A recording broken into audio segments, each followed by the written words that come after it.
So this is another edition of the Heel to the Face podcast. I'm Jarad. I'm Brandon. And this week we recap Money in the Bank, AEW as a new TNT champion, and so much more as the Heel to the Face podcast for another week starts right now. Fans celebrate with me from Rome to Rochester. Bad Elections would be my middle name. They might as well tag me up with my buddies from Syracuse. So this is another edition of the Heel to the Face podcast. Make sure you are following us at Heel to the Face on Twitter. That's where we put all our links every single week for everything we got going on. We did a little more polls in the past. I won't lie, I didn't watch Money in the Bank live, or it would have been a little more interactive. But we were live last night at AEW Dynamite in Rochester, New York. And hopefully we'll be back on the Twitter sphere. But most importantly, that's where we got all the links for our shows every week, including this one, as we're coming off of Money in the Bank in Las Vegas this past Saturday night. And a few little takeaways. One, I'll admit, I just said, I did not watch the event live, but the first takeaway is really not match related, but it kind of is just, since they moved the event from Allegiant Stadium, and after watching Money in the Bank, it really, to me, felt like an event that it was like, yeah, this did not deserve or should have been at Allegiant Stadium or one of those events in which you fly in for. It felt like a decent pay-per-view. No lie there, but I don't think it, after hearing Money in the Bank was going to be at Allegiant Stadium literally 1 year ago when I was at SummerSlam, and then having seen the event, I don't even think it was one of the better Money in the Banks. Brandon, what are some of your takeaways from Money in the Bank? I disagree. I really enjoyed Money in the Bank. It was one of the better WWE pay-per-views of the year, to be honest with you. I really enjoyed it. There was a lot of great moments. I was very surprised by Liv Morgan winning the Money in the Bank champion, the briefcase. I was really surprised by that, because I was pretty sure it was Becky Lynch. We even talked about it, prior to the show. And I also was very shocked that Riddle didn't win. I was very shocked that Austin Theory won. Obviously he lost the title. I predicted that. I figured Bobby was going to win the title. I don't know. I just didn't see Austin Theory in the Money in the Bank, which, when he came out, I was like, okay, that's cool. I didn't think it was anything of it. I didn't think he was going to win the briefcase. I didn't think anything of it. I just thought, okay, we're just gonna, he's just gonna compete well and look good and come up short like he has in the past. And he climbed that ladder and grabbed that briefcase, and now he's in a great position to get the main championships. That's the goal. And I do want to add a little piece to it. I know there was this big rivalry between Bobby Lashley and Theory, but I got to tell you, I don't know if you saw this interview that recently came out just this week. Bobby Lashley gave a lot of love to Theory, and he thinks he can go further than John Cena, is what I was reading. Like he was putting John Cena out there, he was putting Ric Flair out there about this kid. So obviously he's very, very high on the kid, which he should. He's 24 years old, and the sky is the limit. He's going to be. And Bobby said it. I don't have the quote in front of me, but Bobby said by the time he's my age, he's going to have a resume like John Cena and Nature Boy. Well, time will tell on that, obviously. Yeah, of course. Having not an injury-prone career, but I will say from the WWE perspective, yeah, they are strapping the rocket to this guy really early on. It is pretty clear WWE's intentions for him. It's kind of a little like peeking behind the curtain, if you will, because of his relationship with Vince McMahon on camera. But it seems like that's kind of a real relationship he has, in the sense of that's the kind of push that he is getting. I was a little disappointed that he was, I guess, the surprise. I was hoping for a little something more impactful. But yeah, once he was in the match, it was similar to Brock Lesnar being in the Royal Rumble. Once he was in the match, you're wondering, okay, how is he not going to win this match? You were kind of thinking maybe he wasn't going to win because it seemed so predictable that once he was added to the match that he was going to win. And I think maybe that took away a little bit of, you're going to watch this match, you don't really know who's going to win, but then they throw in, it's just like we said at the Royal Rumble, Brock Lesnar, as soon as he came into the Royal Rumble, it was over. The good news is that the Royal Rumble had been going on for almost an hour when Brock Lesnar joined, so you got to enjoy the Royal Rumble. But if Brock Lesnar came in at like number 1 or 2, then you'd have been like, this is a waste. What a waste of this Royal Rumble. I'm not even interested anymore. And it was kind of similar to that. A decent Money in the Bank match. Like I said, I don't think my favorite Money in the Bank match of all time or anything like that. Some good spots nonetheless. But when Austin Theory won it, not really much of a surprise. I will say with the women's Money in the Bank, one thing I'm a little disappointed in, and it's not Liv Morgan winning it at all, but it seems to be that as of late, a lot of cash-ins with the briefcase, like the night of with the women, and they're not really getting their due, getting to hold the belt. I think part of holding the Money in the Bank, even if it's just for a short period of time, is like a character attribute. You know, it's similar to the King of the Ring back in the day when like Edge had the King of the Ring trophy in which he like walked around with him. But back in the day, I mean, Edge, when he first won Money in the Bank, the very first one, or Seth Rollins, he brought it to the ring every single night, SummerSlam, Night of Champions, regardless. It was like Mr. Money in the Bank, and it's kind of a cool thing. Austin Theory is obviously going to be doing it for a little bit now as well. But for the women, they haven't gotten that aspect for a decent amount. I remember Bayley, obviously, a few years ago, cashing it in right away. So they haven't been able to hold on to the belt, and I think that's kind of a shame. Maybe do it more on the men's perspective if you're going to have them cash it in on the same night. But the women, I want to see more women holding the briefcase for a little bit. Yeah, I mean, I'm with you on it. I agree in that aspect. They kind of tipped their hand at Ronda Rousey being injured at the end of that match with Natalya. So that part of it, I wasn't really shocked. And I agree. I wish they would hold on to that briefcase a little bit longer. It doesn't have to be the same night. Was it a cool moment? Sure. Liv Morgan is, as we know, she's a fan favorite. She's one of those. She's been working her tail off for 8 years to get to this point. So like it was a cool moment. But could we have saved this cool moment for SummerSlam?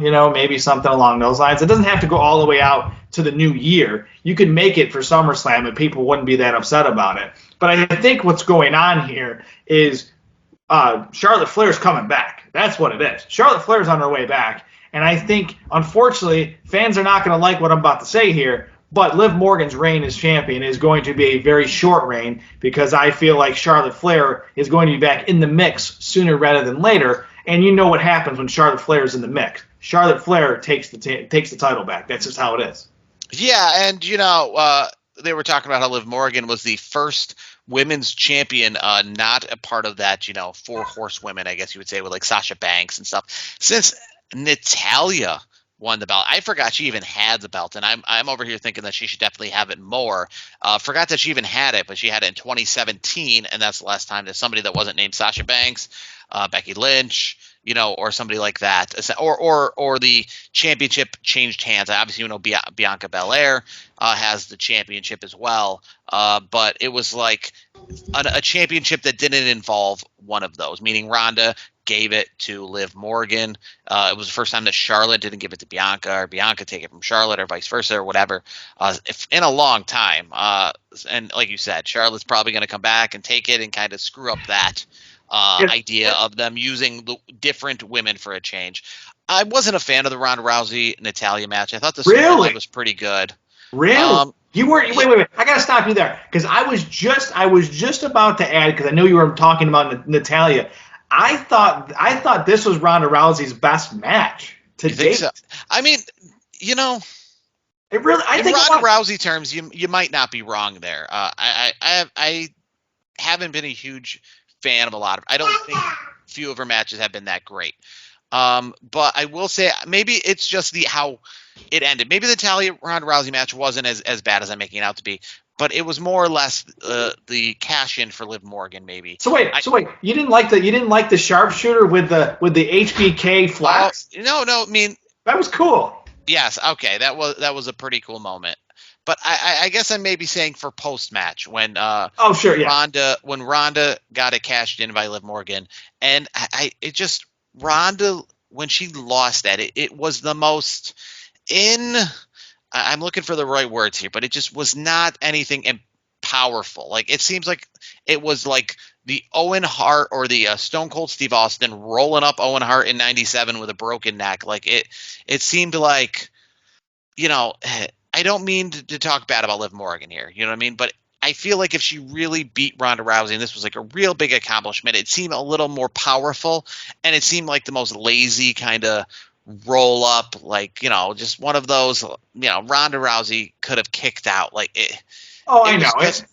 There's some times where like it looks like somebody got really knocked out kind of thing, and it didn't look like that in this perspective. It looked like, Ronda just taking the fall in the most lazy way.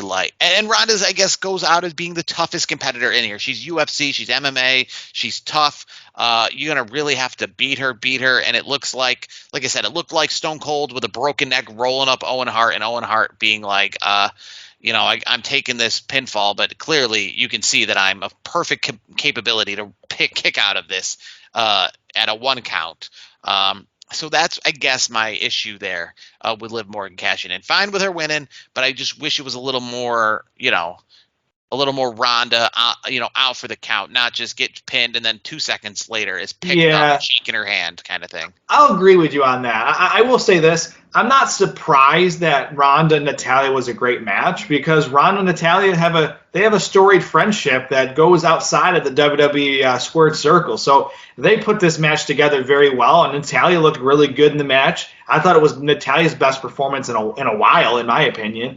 And I do agree that the way I do like the fact in some aspects, I do like the fact that Liv Morgan did come out and cash in. If you're gonna do it, I guess it was that moment was cool. The nice pop of her music, the fans were going nuts, and she wants to cash in. You got the commentators doing what they're supposed to do and selling the hell out of it, but the execution was very lackadaisical, I guess, because it was like, I think she was trying to hit Oblivion or something, and then Ronda gets her in an ankle lock, and then it just rolls into it like a really cheap, like you said, it was like the Stone Cold Owen Hart broken neck sequence, where it was just it wasn't a great roll up, in my opinion. And I'm a huge Liv Morgan supporter. I love that they're putting the belt on her, even if it's for a short time.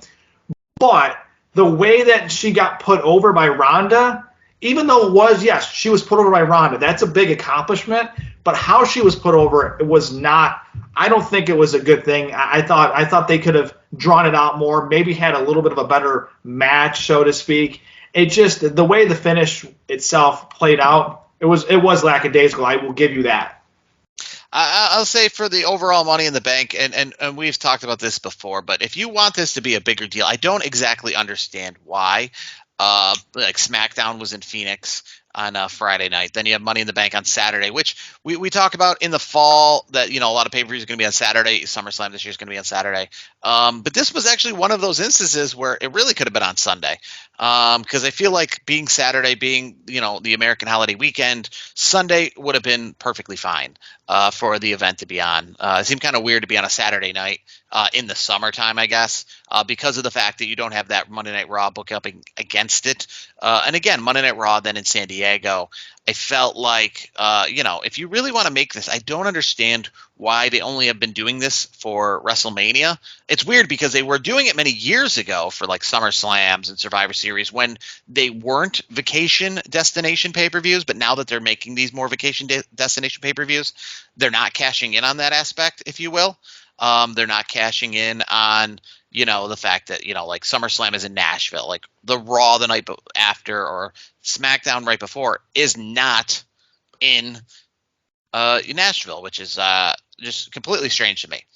But overall, I felt Money in the Bank just did not feel like a huge event. See, I'll say this. To me, could it have? I think it was actually a better move by WWE to do it at MGM. I think that was a smart move, obviously for attendance reasons. But I don't think, to me, I think the whole, if you're not going to sell enough tickets for the stadium, I thought it was a good pivot by WWE because there's a lot of history in MGM, and I got to tell you, that was a sold out crowd from what I saw. So it was a good crowd. There were some good pops in there at Money in the Bank. So I thought it was a good crowd for being what it was.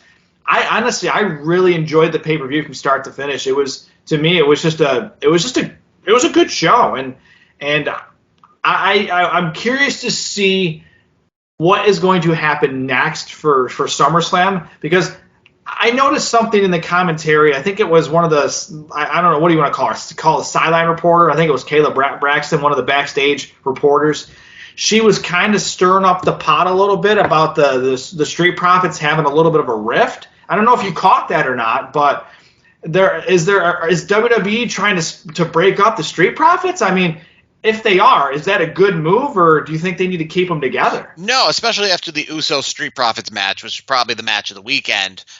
We need As more, I predicted. Yeah, we need more Street Profits and maybe Usos. I think that'd be a great SummerSlam match. Yeah, maybe post SummerSlam, but to me personally, the Street Profits are not one of those tag teams where I feel like I'm interested in either of these guys by themselves yet. Not? You're not?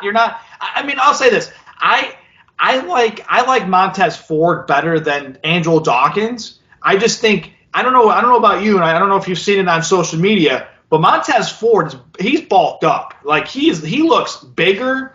He hasn't lost his speed. He's still doing his normal arsenal. But when he's laying in those punches and, using those arms and the physicality, he's at a different level that I've seen from Montez Ford, because normally he's more of a leaner guy where he's more considered a high flyer. But now he's not only a high flyer, but he's throwing some good bombs in there as well. I will say this, and what I've read too out there is Montez Ford is somebody WWE is very high on. So I'm not surprised that they would try to split them up. But why not take a New Day approach where you're still a unit, but you can still have your singles runs, but when you're needed, you go in and do some tag team matches with the Usos, for example. And I think Montez Ford, of all the people, would probably benefit the most from it. Obviously, you can tie in his relationship with Bianca Belair and kind of do that like power couple kind of thing. Angelo Dawkins obviously doesn't have that going for him. So yes, I agree. If you take it that sense where you don't break them up where they dislike each other, maybe you kind of put them on their singles route, but kind of keep them together, like a Hardy Boys situation when the Hardy Boys are getting along, but then, they can go off and do their own thing without being, so much at odds versus each other. Let me ask you this then. What's your overall grade for Money in the Bank? I'll start first. I thought it was a solid B+. It wasn't an A show, but it was one of the better WWE shows I've seen in recent years. I'll give it a B. I'll give it a B. It wasn't a bad pay-per-view. I guess to me, when it comes to WWE pay-per-views, you're and at least in this perspective, obviously, I guess I was just prepared for more of a Big Five feel or a Big Four feel, because we always talked about how this is one of the Big Four pay-per-views. A lot of people say it's even replaced Survivor Series as a top pay-per-view. I'm not saying. I'm saying. I know. Said that the original plan was for this to be at Allegiant Stadium. This was supposed to be a big, huge event. They announced it a year in advance. We knew where Money in the Bank was before we even knew where SummerSlam was this year. Stuff like that. They announced next year's Money in the Bank at SummerSlam before they announced where next year's SummerSlam was, or even the Royal Rumble for that matter. So, it was supposed to be a huge event. I know that WWE obviously uses the same sets and they don't really get creative in that regard. I felt obviously being at MGM in July, the same month as some other big events in WCW history that have happened there, because obviously they have big Nitros and Halloween Havocs. They could have done something creative with the set, which they didn't do, unfortunately. So I felt that played against it. I wasn't expecting them more or less to do something super creative, but I was hoping, again, with the fact that they're pumping this up as a bigger event, not just your typical Hell in a Cell. So that's where just a little bit of the disappointment came in for Money in the Bank. And apparently, too, as soon as the event was over, there wasn't a big post party or anything like that, because you saw Vince, Pat McAfee, Triple H, and Stephanie right over at UFC. I don't know how far they were sitting from Tony Khan and Jim Ross, but they were right over at the UFC event. And with the pay-per-view ending at around 8 o'clock Las Vegas time, and with UFC starting at 7 o'clock Las Vegas time, you wonder, did they even skate out a little bit early from the pay-per-view to head over there?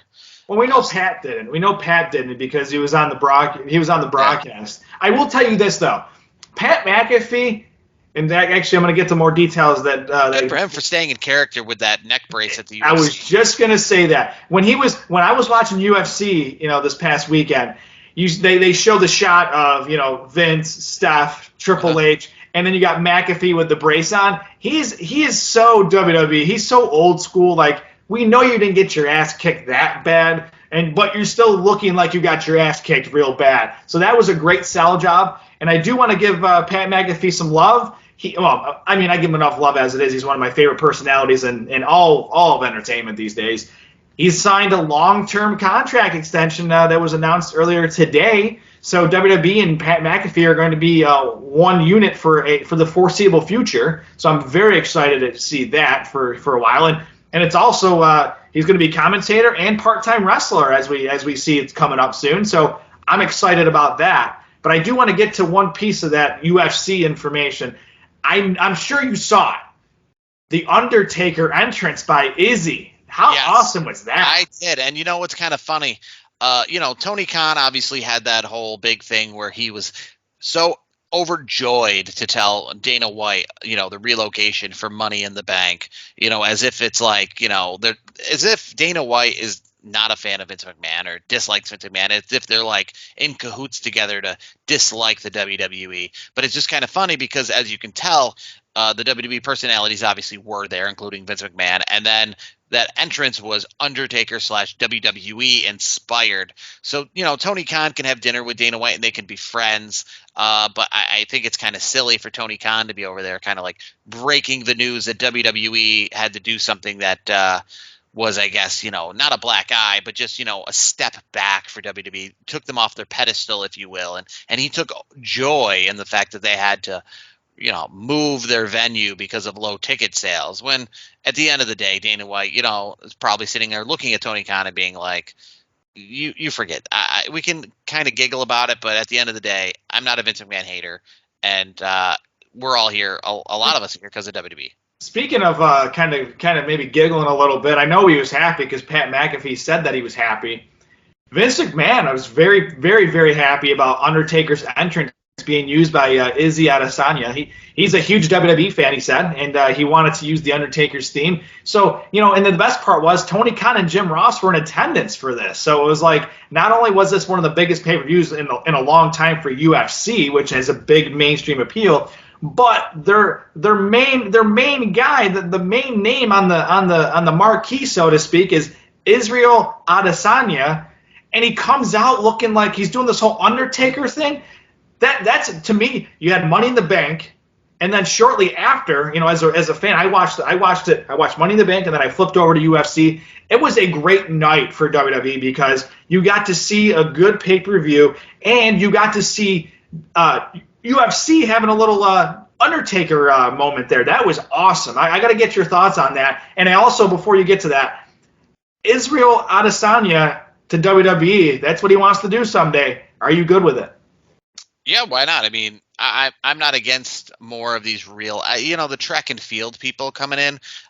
You got to see what they bring to the table. But we've seen with UFC and MMA, those guys already kind of have that ingrained in the sense of, one, they're bringing real fight, which is always good for WWE because it adds that legitimacy. People are like, WWE's fake. I could beat these people up, until you bring in the MMA guys. And you're like, you know what? Even regardless what you say, you're not beating up Brock Lesnar, real or fake. You're not beating up Ronda Rousey, real or fake. So it adds legitimacy that you have people that, while the fights in WWE may be scripted, that if the fights weren't scripted, are legitimate. WWE obviously like the Jeff Hardys of the world. It's very tough for somebody to watch WWE know it's scripted and then see someone like Rey Mysterio or Jeff Hardy beating, the big shows of the world, because you're like, maybe that's you're not really high on yourself a little bit, but you think to yourself, I could beat those guys in a real fight. So why am I sitting over here watching these people, quote unquote, fake fight when they're no better than me? But when you watch a Brock Lesnar, or you watch somebody from UFC, a Shayna Baszler,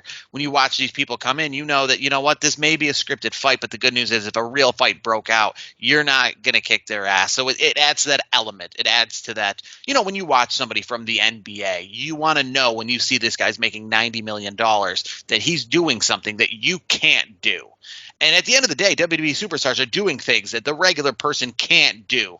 The problem is, though, they think Sure, they can't do flips and they can't do all the wrestling, but they think when it comes to just fighting, yeah, I could punch Shawn Michaels. I mean, Shawn Michaels obviously got beat up in that bar by a bunch of Marines who were probably sitting there thinking, this guy's a tough guy because WWE's presenting all these tough guys, and he's not so tough after all. He's just some, 5'11", 180-pound guy that I could kick his ass. Quick sidebar on that, though. Quick sidebar on the Syracuse Shawn Michaels thing. If Kevin Nash is there, then nothing happens. I'm just saying. Well, then that's why we, the Kevin Nash of the world. Then that's why he's not UFC, but just these guys that look the part. And with UFC, whether they don't even have to look the part because they have the resume in the sense of they have the real fight background, and that brings over people who watch real fights who are saying, I like Brock Lesnar as a real fighter. I'd like to see it with a little more pizzazz, so it brings that more legitimacy to WWE. I'm all about that. If you're bringing over soccer players and track and field stars, I don't know what kind of legitimacy that necessarily brings, but when you're bringing over like the Stevensons or whatever, Gable Stevenson, yeah, Gable Stevenson, over to WWE, that helps bring the legitimacy to professional wrestling, and I like to see more of that for sure, no doubt. I gotta tell you, another guy who. He's had an MMA background, also a great wrestler, Bobby Lashley. I mean, Bobby Lashley's, I got to tell you, I think he is getting more over than ever recently. He's been getting a lot more pops, and I think they could use Bobby Lashley right now as that Cody Rhodes role if they really needed to, because he's over right now. The entrance, the whole, he's like chiseled from stone, granite stone from a god, like he just, this whole presentation of Bobby, and he's gotten I think he's a little bit better on the mic than people give him credit for. I mean, he's not the Miz, but he's pretty solid on the mic. So like right now you could use a guy like Bobby Lashley in that Cody Rhodes role until he gets back. That's just my take. It's a little difficult because he has the U.S. belt, which is like a mid-card belt. Sure. You're not putting him in the top spots. And obviously at SummerSlam, it's going to be a rematch against Austin Theory. He's not in there. He's not in there with Roman Reigns and Brock Lesnar. He's not in there against John Cena. He's not in one of those main event matches. But here's the thing: Raw doesn't have a lot of great heels right now, or great baby faces right now. That's the thing. They got great heels. I don't feel like they have enough good, really good faces right now. And Bobby Lashley can lead that charge, I think, at least until Cody gets back. So moving over, we were at AEW Dynamite last night in Rochester, New York. The second time they came to Rochester, New York, and while Tony Khan came out and definitely said that it's one of their favorite markets, they love Rochester, New York, and not a horrible crowd per se, but definitely the air was taken out of the balloon a little bit from the first time around. They had essentially a 2.5 year build. Tickets went on sale, I think, only just for the Rochester show. Dynamite had been on the air for, I think, a month when they announced that they were coming to Rochester. So Dynamite had been on the air for a month when they announced they were coming to Rochester, and then it turned into COVID and all these big long delays and pauses until it finally came in September of 2021. So you had so many people who had tickets and so many people who maybe weren't going to go and then decided to go because you had 2.5 years essentially, or a year and a half or whatever it was to build up a long period of time. But then from September of last year to July of this year, not so long of a build. And again, people said, I've already seen that before. It's not WWE. I don't follow it as closely. It's more of the niche product. So a smaller crowd at this Dynamite for sure. But I gotta ask though, not to cut you off. So I know we were texting back and forth because I know you were at the show last night, obviously. From your perspective being there, I saw it on TV as there was a lot of tarped off on the top part of the arena. Was it just the lower bowl, or was I looking at it wrong? So on television, it's a 100 and a 200 level. They're kind of mixed together. And on the TV side, completely full. And around the edges, like the end zones, if you will, pretty full as well in the 100. The difference was as soon as you got to the 200 level on the end zones, is when you start to have full sections completely empty. Okay. And then on the non-TV side, the 100 level pretty full, but then the 200 level completely empty. So the 200 level completely empty on the non-TV side, and then on the end zone. So would you say it was like a 2/3 sellout? 2/3 of no, probably not even that. No. 2/3 maybe, because that's a 66%. I would probably say, maybe like a 50%. Okay. And that's the thing. And WWE these days is still putting out some big. Yes, they're not selling things out like they used to. No, I went to a There's still more drawing power. I went to a SmackDown at that same arena, which had about the same. It had probably had about the same attendance, maybe a little bit more. But again, if a SmackDown comes in September and then comes about 6-7 months later, it might have had a crowd like it did last night. But overall, like a decent show. A lot of wrestling. If you go to AEW, you get a lot of wrestling because you get Dark, then you get Rampage, and they're not quick on the Rampage. They're not like, okay, let's just be a half an hour. It's an hour show on TV. Let's make it a half an hour. They drag it out probably more than an hour when you actually see the taping with the change of the ring and stuff. It's not like when 205 Live went on the air right after SmackDown and it was like a quick instantaneous changeover. At 10 o'clock Dynamite goes off the air. They don't start taping for Rampage till maybe like 10:15, 10:20. So it does take a little bit longer, but a decent show. The championship with Jon Moxley was defended and clearly was going to be retained. I don't know the match of the night, but obviously Wardlow becoming the new TNT champion. As soon as he becomes TNT champion, then you definitely knew Jon Moxley wasn't losing the belt later in the night. They went all out for that with the confetti and everything. Pretty exciting match, and a shout out to Jay Freddy who. Locally does a lot of stuff. If you go to a local show, whether it be in Buffalo, Rochester, or Syracuse, 2CW, he put that on the map. But he was a part of the top team Entourage in that match against Scorpio Sky last night. So pretty cool to see him. And what was it? In the AEW Dark, we saw another Colin Delaney appearance. He was in AEW Dark. So you'll see him up this upcoming Monday for that. So some cool nods out to there, the Rochester thing. And they announced during the show that AEW is going to make their second upstate New York stop finally. They'll be coming to Buffalo, New York this September, only about 2 months away, less than 2 months away, September 7th. They'll be at the KeyBank Center, which is about double the size of the Blue Cross Arena for a AEW Dynamite and Rampage in just about 2 months. But overall, a decent event, but the one thing I probably want to talk about, because we haven't talked about it yet, and this is going over a couple weeks, is the new Christian character. The whole, the calling out Jungle Boy and his dead father, the whole controversial thing there. But then last night at Dynamite, saying the quote to Matt Hardy, about who's really you're making Jeff Hardy look like the sober one. And about how he was telling Matt Hardy about how he was overlooking Jeff's problems so that they could get together for one last run, pretty much ignoring the issues that Jeff Hardy has so that Matt Hardy can stay in the limelight. And not only that, riding the coattails of Jeff Hardy as well is what Christian said. Yeah. I have to say, Christian Cage heel is pretty damn good. I gotta tell you, that segment was on fire. I'm enjoying this heel Christian. This is something I've been wanting to see for a while. I wanted to see him do his own kind of thing because he was sitting there with Jurassic Express, kind of like their mentor. And I'm like, okay, we got enough mentors. Let's see somebody branch out. So when he flipped the script on everybody, he went heel, he went full heel. It's been a lot of fun. This is some of the best Christian I've seen in a while. Yeah, I imagine we're going to get a Matt Hardy and Jungle Boy versus Christian and Luchasaurus match in the near future. Sure. Oh, yeah, 100%. Yeah. So, but I mean, and that's kind of cool because we're getting, Edge and Christian and the Hardy Boys per se, one piece of each and one piece of the other. So that should be interesting nonetheless. Nothing really much happened on Rampage.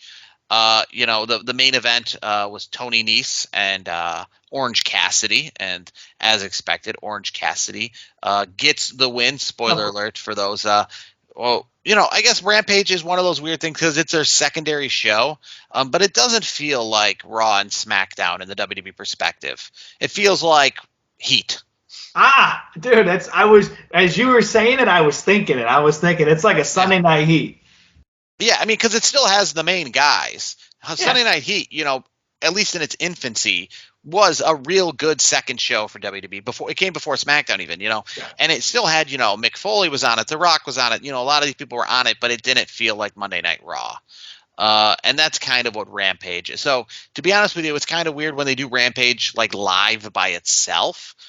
Because sometimes they do it live and it can feel like a pretty big show. And then sometimes they add it on the Dynamite. And frankly, if you left after Dynamite, you didn't miss anything kind of thing. Yeah, no, it's to me, like, I just don't like the whole pre-tape thing, especially nowadays with social media, with the technology in general. I just think taped things like that, tape shows are just.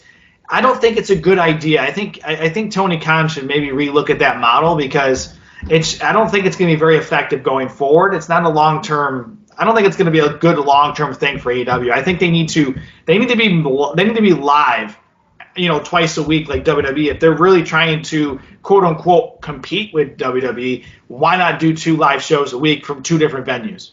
I think the one major issue, though, obviously, they're facing with all this is it just makes for a long show. It makes for essentially matches from 7 until about 11:15.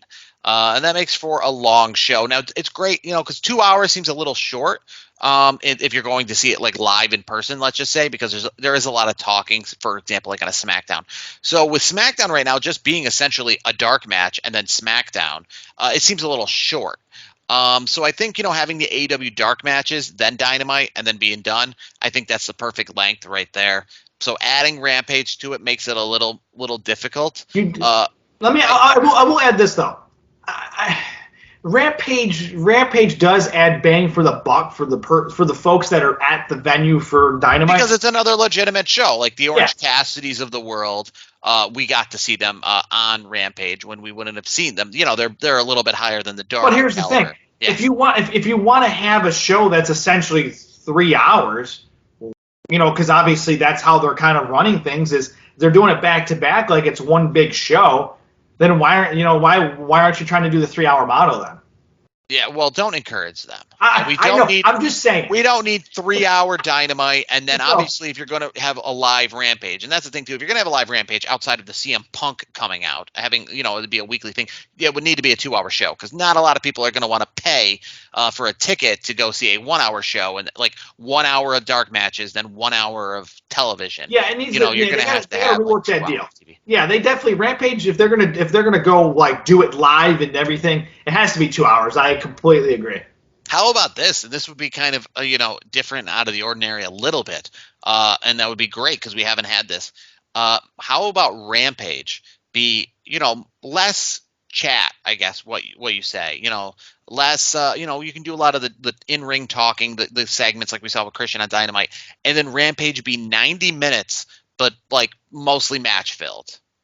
I'm good with that. I think that'd be an interesting concept. I think a lot of fans would enjoy that because a lot of the traditional fans don't want to hear a lot of talking. They just want to see some. And you can matches. Still have the talk. You have Dynamite is where you'll build the matches for Rampage. But maybe you kind of turn it down a little bit because I feel like WWE talks too much, and that's why I don't want AEW to talk as much. I think it's one of those situations where you can have some talking points, but I don't want AEW to be like WWE. They're the alternative for a reason. We don't need too many talking segments. I feel like they're starting to get a little bit more talky than they should.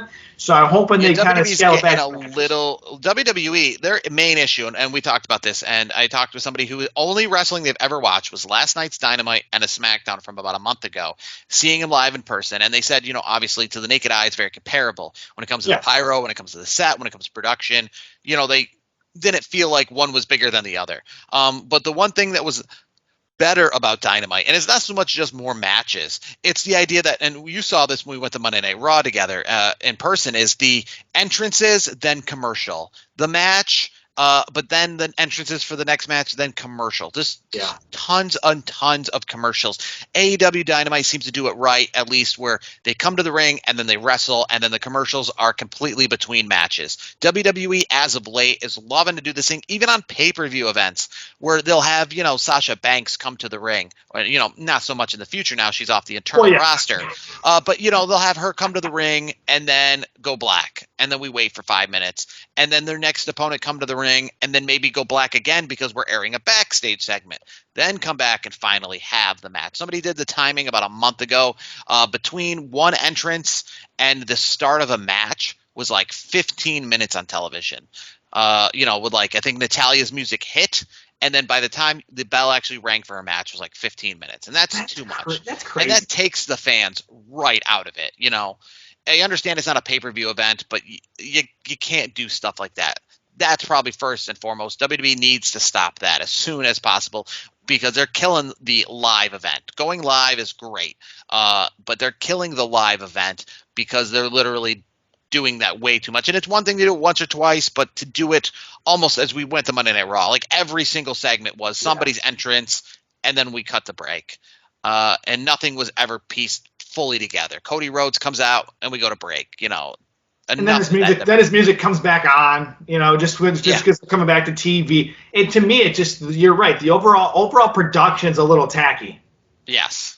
All right, so that's going to do it for this week's edition of the show. For Brandon, I'm Jarad. We'll keep the road to SummerSlam going next week. Hopefully we'll be back in studio, maybe. And we will talk to you next week. Make sure to follow the show at Heel to the Face on Twitter. And so long for now.